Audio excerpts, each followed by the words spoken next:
So the reality is, the reason we're against Assad is not because we think he's a terrible dictator. You know who are also dictators and pretty terrible at it? Almost every leader in the Gulf, who are our huge allies. They're all dictators. I mean, they're kings. I don't know if you know what a king is. It's a fucking dictator, okay? But we love those dictators. Are they great to their citizens? No, a lot of them are terrible to their citizens, let alone if you're a minority, let alone if you're in Yemen, okay, and what the Saudis do to them. But we have decided that we are part of the Sunni alliance, which is the Saudis, and Israel has decided that Iran, the Shia, are a bigger threat to Israel than the Sunnis are. So if you notice, Israel almost never fights against Al-Qaeda or ISIS, and Al-Qaeda and ISIS almost never attacks Israel. Now, I can't tell you all the reasons why that has worked out the way that it does. I do know that the Saudis and Israel generally have an alliance, and we're on that side. So if you don't know this, it is amazing, but the reality is that is also the side. ISIS is Sunni, Al-Qaeda is Sunni. By the way, just because they're Sunni doesn't mean they agree. Just because ISIS is Sunni and Saudi is Sunni doesn't mean that they all have the same agenda. But when we go, oh my God, ISIS is so terrible, ISIS and Iran. Wait. Those are two totally different sides. And in fact, we have picked the Sunni side and we're against Shia Iran.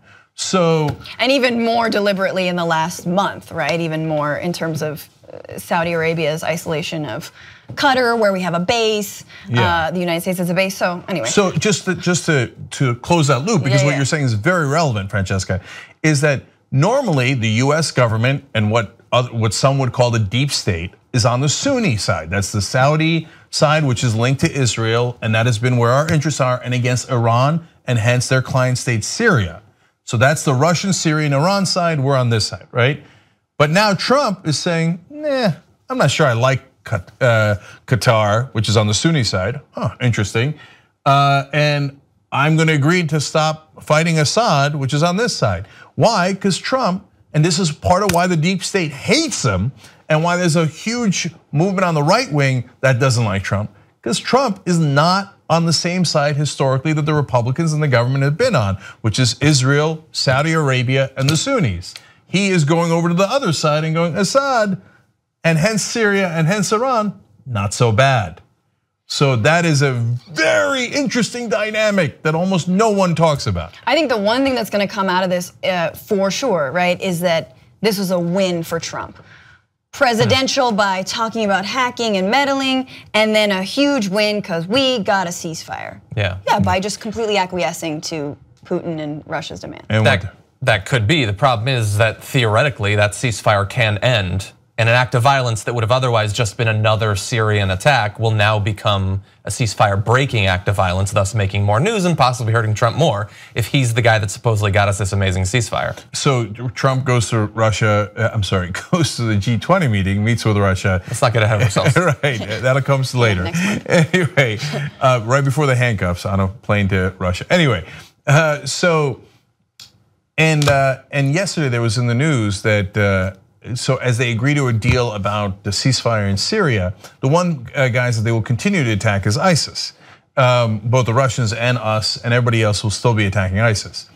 There's a news story that Trump is decided to not reveal his plan on fighting ISIS, which he was set to do now because in the midst of these conversations about what are we going to do with Syria and ISIS, et cetera, because they realized it was nearly identical to Obama's plan.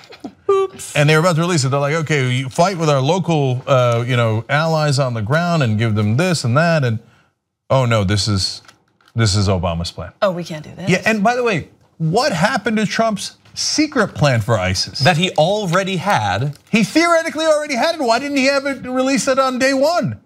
Because he never had it. Because he lied about that just like he lied about everything.